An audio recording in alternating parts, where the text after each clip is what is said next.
What's going on, guys? Today I'm going to be discussing the Kanye West documentary on Netflix right now called Genius.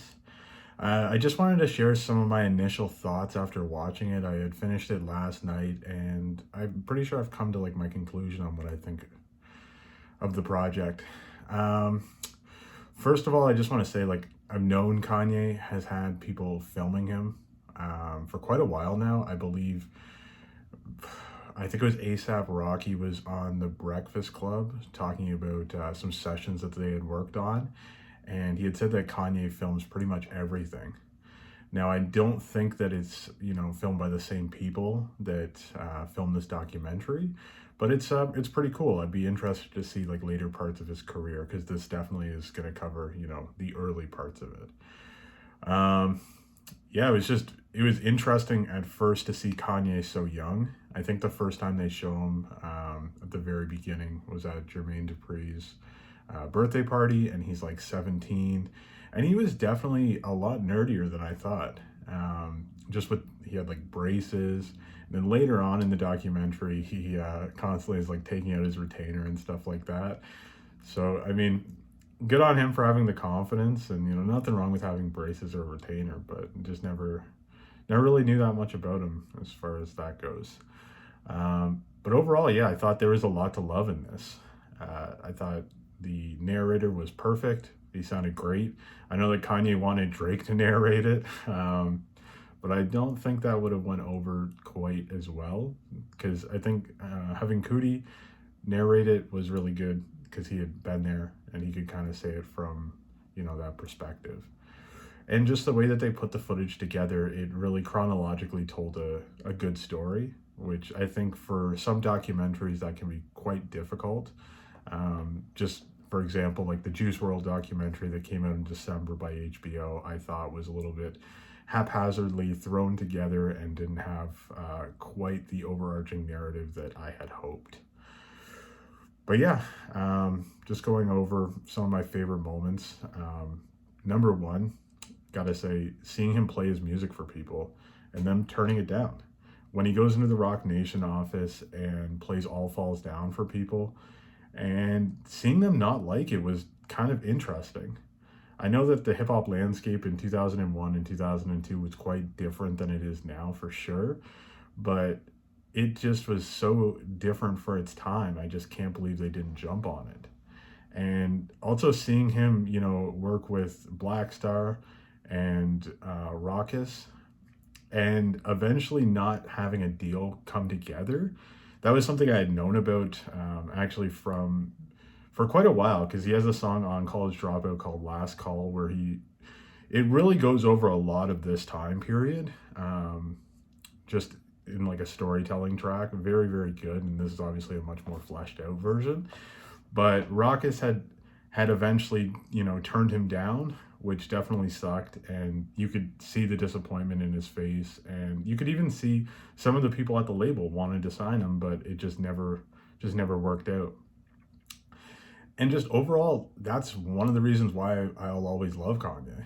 Because I think him getting turned down so often and just seeing the disappointment in his face, but him continuing to push on and believing in himself, I think it's something that's Kanye's just stuck with for the majority of his career. He even says that, he doesn't need to rap.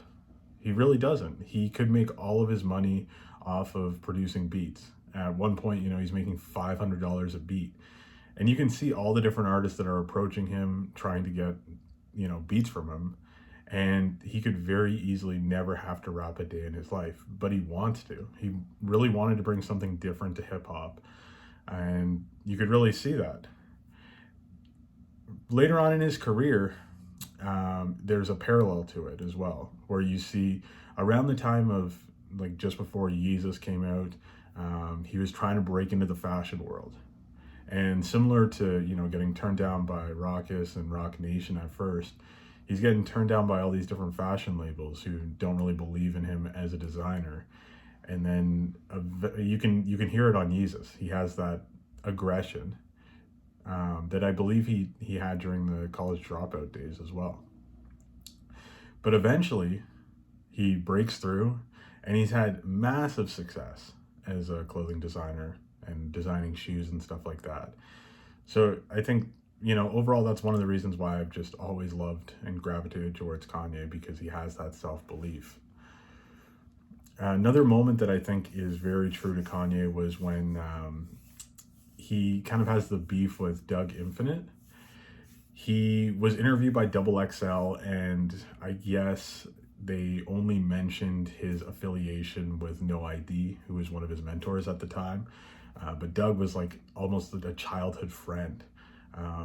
Doug had met Kanye through Donda, because I believe Doug was one of Donda's students at one point or another. And Doug really helped Kanye, break into the industry and stuff like that. But during the interview with XXL, I guess Kanye had mentioned him, but then the writer had taken him out. And there was just this beef where, Doug came out and, kind of got mad at Kanye. And you see Kanye actually go and approach Doug and basically squash the beef. And everything's good for a little bit. And then he goes into a radio station and basically says, he doesn't owe anyone anything, that he's basically doing this on his own. And again, very much like the Kanye of today. It was interesting to see him talk about just wanting to be known as Kanye, and how even in 2002, he's talking about how he's going to be so big that he won't have a last name. And then he even references just going by Ye, which is like 19 years before he actually, legally changed his name. Another moment I liked was seeing the rapper Scarface react to Family Business. At first, Kanye plays him Jesus Walks, and you could kind of see that Scarface wasn't really feeling it. Like, maybe he was, but I kind of picked up on him just like not really liking the song, and he tells Kanye to play something else. And then Kanye plays Family Business, and you could see like the look on Scarface's eyes, like he had never heard anything like that. And after Kanye's verse on it, he just responds with incredible. And then Kanye wanted to get him on the album, but he just never ended up coming back. I don't know if he just really wasn't feeling it, or if it was a scheduling thing, but it was interesting to see his reaction to it. The saddest part for me was seeing Kanye and Donda's relationship, because you could tell like the love and respect he had for his mom. Like, when she's like checking out his chain and saying how much he likes it, and also like kind of telling him like, hey, maybe you should buy a house, but the chain's really nice. Just their banter back and forth, you could really tell that they had a very close relationship. And it's just sad with everything that had happened, later on, and her death and how he responded with that. Just brutal.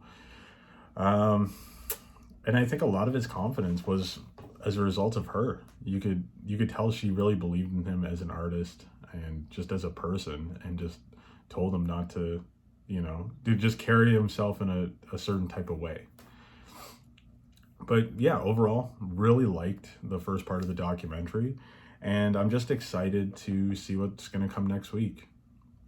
Hope you guys enjoyed it. I think you should check it out if you haven't. It's on Netflix. It just premiered on Wednesday.